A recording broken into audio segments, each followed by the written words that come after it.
I'm an alcoholic. My name's Tony. And today we're going to talk about the 10th step. If you've been following this series, you know that we've talked about the first 9 steps in previous videos. And as a summary, in step 1, we admitted we were powerless over alcohol, that our lives had become unmanageable.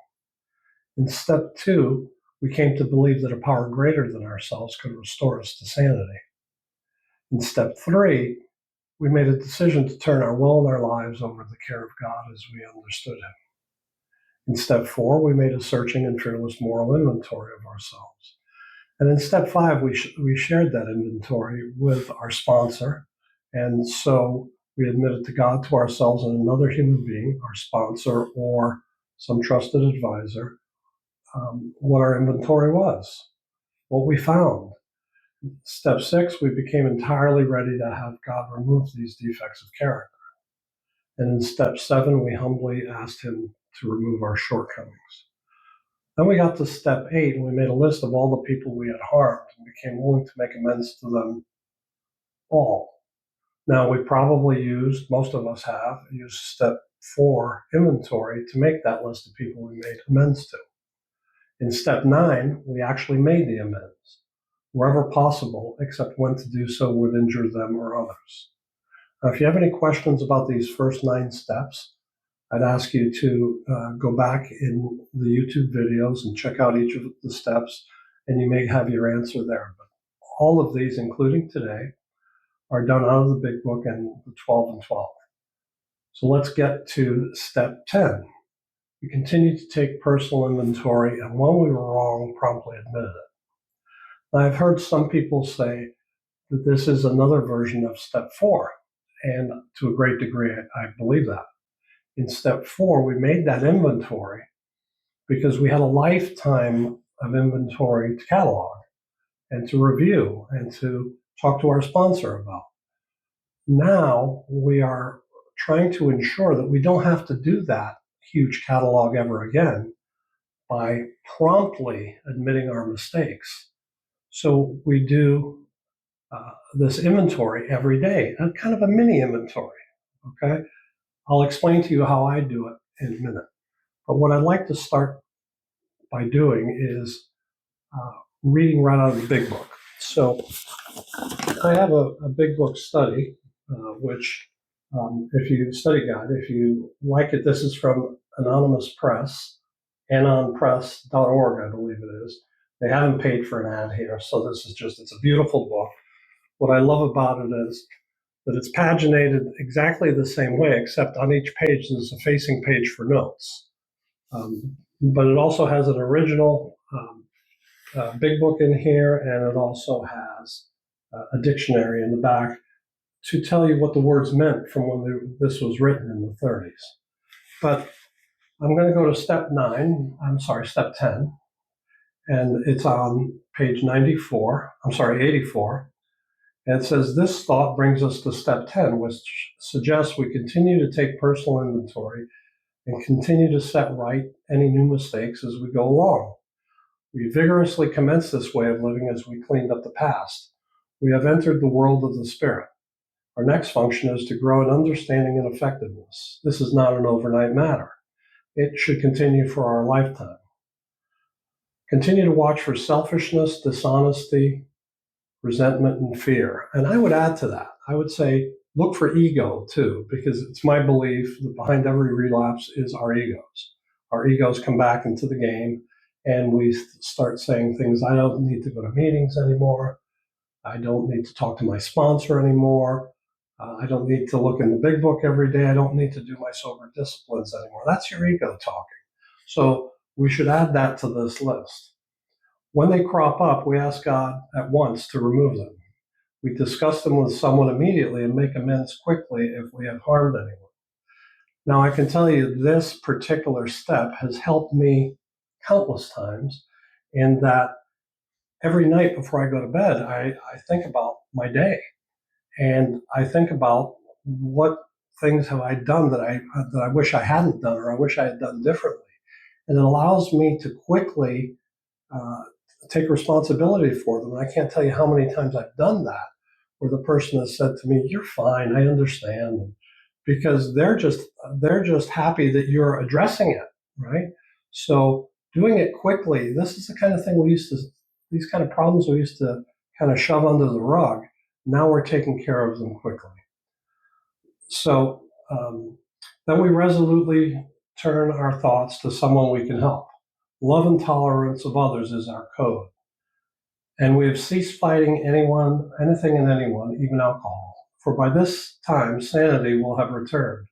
We will seldom be interested in liquor. If tempted, we recoil from it as if from a hot flame. I've heard that line in AA meetings over the last almost 23 years, over and over and over again. And it is so true.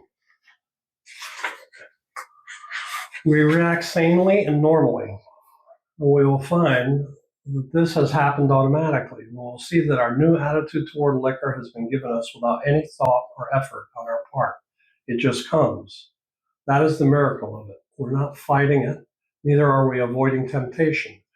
We feel as though we've been placed in a position of neutrality, safe and protected. We have not even sworn off.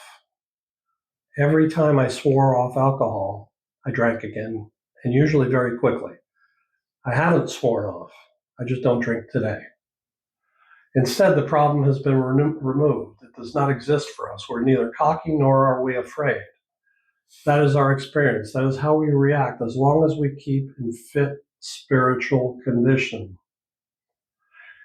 It is easy to let up on the spiritual program of action and rest on our laurels. We're headed for trouble if we do, for alcohol is a subtle foe.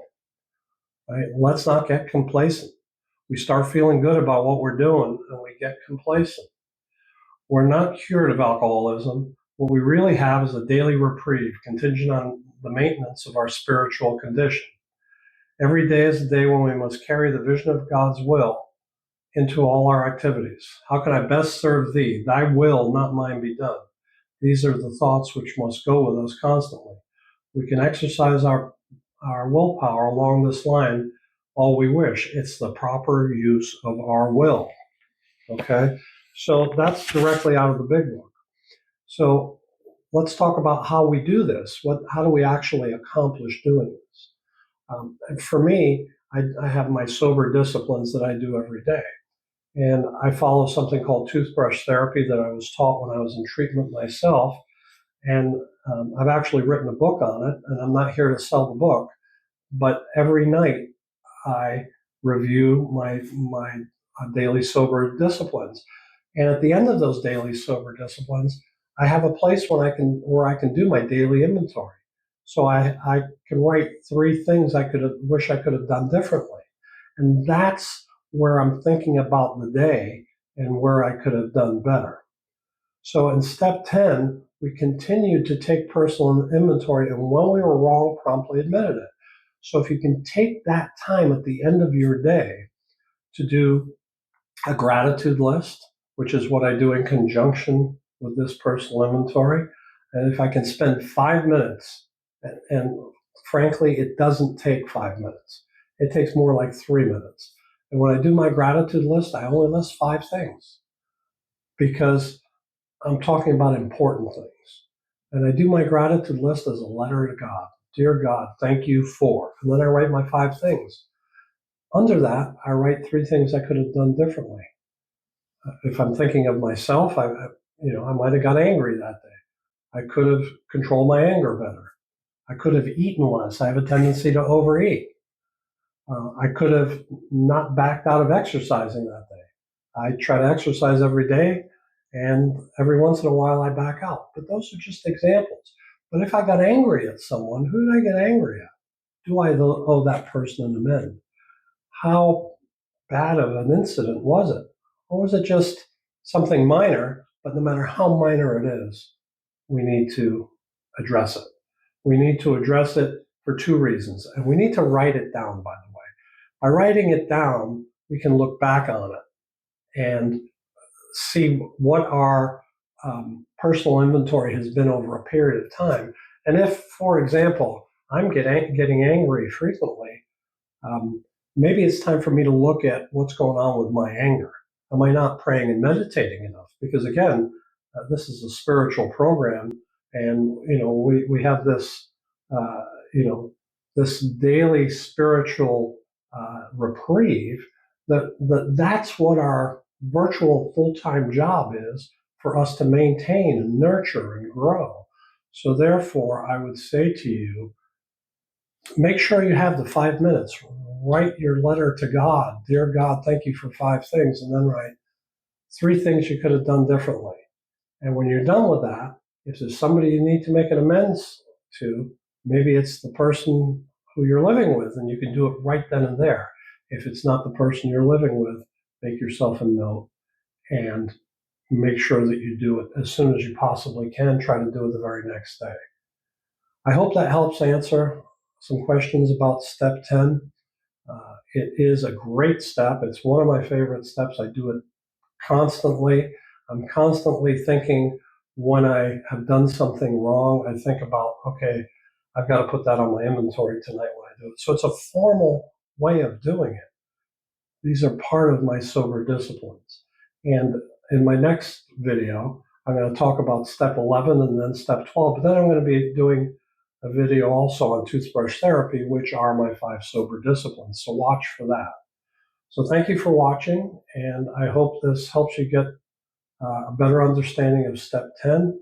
And if you have any questions, please ask. And also don't forget to like the video and subscribe. Thanks again. Bye-bye.